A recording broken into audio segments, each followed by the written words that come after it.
Okay, Joey earned $7.65 an hour at his part-time job.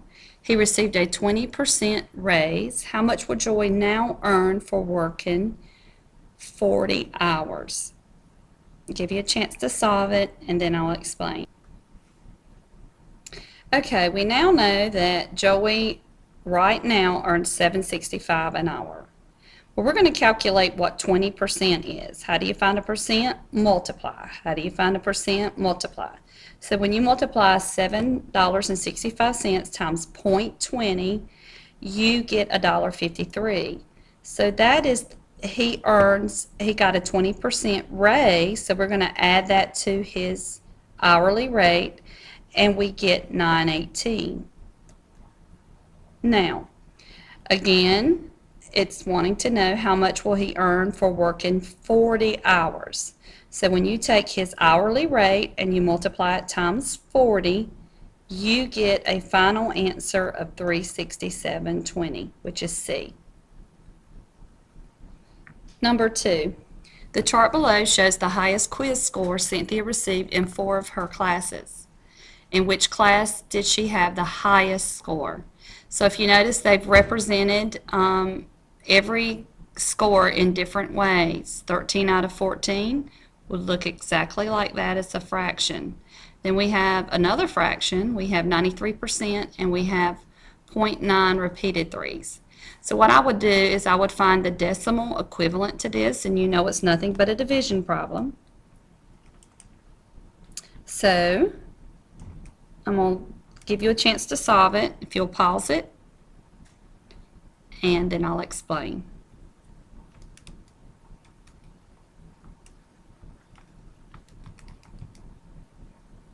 Okay, 13 divided by 14 is actually 0.928, and then it keeps going, but I'm going to stop right here for the moment. 93% would be 0.93, and 25 out of 27, 25 27ths, and I'm just going to stop at 3 places right now, is 0.925. And then if I stop at 3 places here, it would be 0.933. So if you notice, if I want to continue with 3 places, I am going ahead and just filling this third space in with a 0. So now that I have 3 places with each one, I can really look at them as just whole numbers. Even though they are decimals, they're the same place value. And we want to know which one has the highest score. So out of these, the highest score is here. So that would be history. D. Number 3, Kim, Beth, and Jenny gave money to buy their mother a birthday gift. The gift cost $40. Kim gave 35% of the money for the gift. Beth gave 3/8 of the money for the gift. How much money did Jenny give to buy the gift? So we need to calculate the percentage and the fraction, and of always means to multiply. So we're going to multiply 35% times 40. 0.35 times 40. Give you a chance to solve this, and pause, and then come back. Well, 35% of 40 is 14. Now 3/8 of 40, 3/8 times 40. Now you should know how to go to your fraction menu. Press the alpha key and Y equals. And you can, under number 1, you can put in 3/8. Use your arrow key to fill in the boxes and arrow away. And times 40, 3/8 times 40 is 15. Now, together, Kim and Beth, they have $29. So we know that Jenny, she gave the rest of the money, so the rest of the money from 40, if we take 29 away, would be 11. So the answer is B. Number 4, a teacher bought a bag of candy with 240 pieces.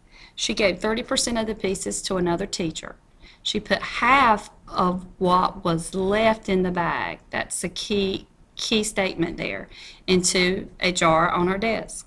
She gave the 25 students in her class an equal amount of the remaining candy in the bag. How many pieces of candy does the teacher have left in the bag? So go through these steps one by one, calculate them, pause. I'm going to pause, and then you can come back in and see if you have the correct answer. Okay, the first step was she gave 30% of the pieces, which are 240, to another teacher. So when I calculate 30% of 240, I get 72. So if she gave that away, I'm going to take that away to see what's left in her bag. And what's left in her bag is 168 pieces of candy. So that takes care of that first step. Then she put half of what was left in the bag into a jar on her desk. So we're going to divide this by 2, and we get 84. So she put 84 pieces in a jar on her desk, and 84 pieces remain in the bag. So we've taken care of that. Next, she gave the 25 students in her class an equal amount of the remaining candy in the bag. Well, multiples of 25 would be 25, 50, 75, and then the next would be 100. So she could only give them 3 pieces of candy, and that would be 75 pieces of candy. So when we take away 75 pieces of candy, what is left over would be remaining in the bag, and that is the question. How many pieces of candy does the teacher have left in the bag? 84 minus 75 is 9. So the answer is B. Okay, Mr. Johnson bought 5 square stones and some rectangular stones for a design in his backyard. Square stones cost $2.25 each. Rectangular stones cost $3 each. The total cost of the design was $35.25. How many rectangular stones did Mr. Johnson buy? So we know that Mr. Johnson bought 5 square stones. So we can go ahead and calculate the cost of 5 square stones. They gave us the information here. And then we can then see what was left that he spent on the rectangular stones. I'll give you a chance to solve it, and if you'll pause it and then come back for the solution. Okay, I calculated what 5 square stones would cost. 5 times 225 is $11.25. So I know my total cost is $35.25. So when I take $35.25 and take away the cost of the square stones, what is left over is $24. Now, we know that the rectangular stones are $3 each, so he also purchased some rectangular stones for his design.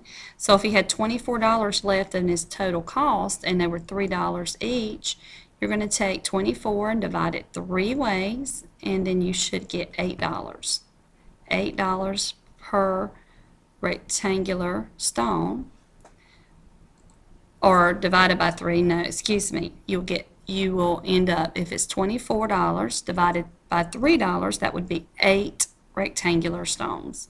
So the answer is B, 8.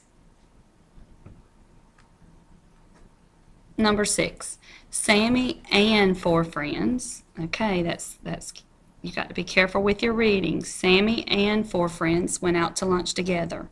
They all ordered the same thing for lunch. Sammy was the only one who ordered dessert, which cost $3.75. The total bill was $27.50 before tax and tip. Sammy paid for his own dessert. How much did each person's lunch cost? So you need to have an extra step here where you find out what the total bill is without Sammy's dessert that he's going to pay for on his own. You do know that they all ordered the same thing for lunch, so just think about it, pause it, solve it, and then see if you get your answer right. Okay, so what I did was I took Sammy's dessert off of the total cost of the bill, which would leave the bill to be $23.75 for Sammy and his 4 friends. They all ordered the same thing. So this is the important part right here. Sammy and 4 friends would be 5 that ate lunch together. So we're going to divide this 5 ways because they all ordered the same thing. And when you do that, that would mean that each person's lunch cost would be $4.75. The answer is A. The formula for the perimeter of a rectangle is P perimeter is equal to 2 times the length plus 2 times the width, where L is length and W is the width of the rectangle. What is the length of a rectangle whose perimeter is 48 and width is 6 inches? So you are going to be given formulas with questions, and maybe a formula that you have never seen before, but they will always give you what the variables represent, and they'll give you information to substitute in, and then you're going to solve. So let's substitute this in. First of all, I'm going to write P equals 2L plus 2W. Now think about the information they gave you. Plug it in, simplify, solve, and then you should be able to determine the length. And I'll pause it, and then we'll see if you got the answer right. Okay, the perimeter is 48, so we're going to put that underneath P. We do not know the length, but we do know that the width is 6 inches, but we have 2 of them, so 2 widths, which is 2 times 6, we're going to simplify, which would be 12. Okay. Now, again, if this bothers you and you need to switch sides, you can do that. But it's not necessary. What you do on one side, you do on the other. So the opposite of adding 12 is subtracting 12. And 2 times the length is going to equal what 48 minus 12 is, which is 36. And you may already know 2 times what is 36. If you do not know, you're going to do the inverse operation of multiplying, which is dividing. So you're going to divide both sides by 2. And then therefore the length, a single length, is 18 inches. So the answer is B. Okay, number 8. Tony is 3 years less than, there's a curveball, twice John's age. Tony is 27 years old. How old is John? So think about it. We already know how old Tony is. So you're going to replace Tony with 27. So 27 is equal to 3 years less than twice John's age. Try to write that out, solve it, and then I'll explain. Okay, so Tony is 27 is equal to 3 years less than twice John's age. Again, if you need to switch sides, you can. It's not necessary, but we always undo adding and subtracting first. So the opposite of subtracting 3 is adding 3. And 2 times x, which is John, is equal to 27 plus 3, which is 30. And you may already know what x is, but if you do not, you divide by 2. And x is equal to 30 divided by 2 is 15. So the answer is C.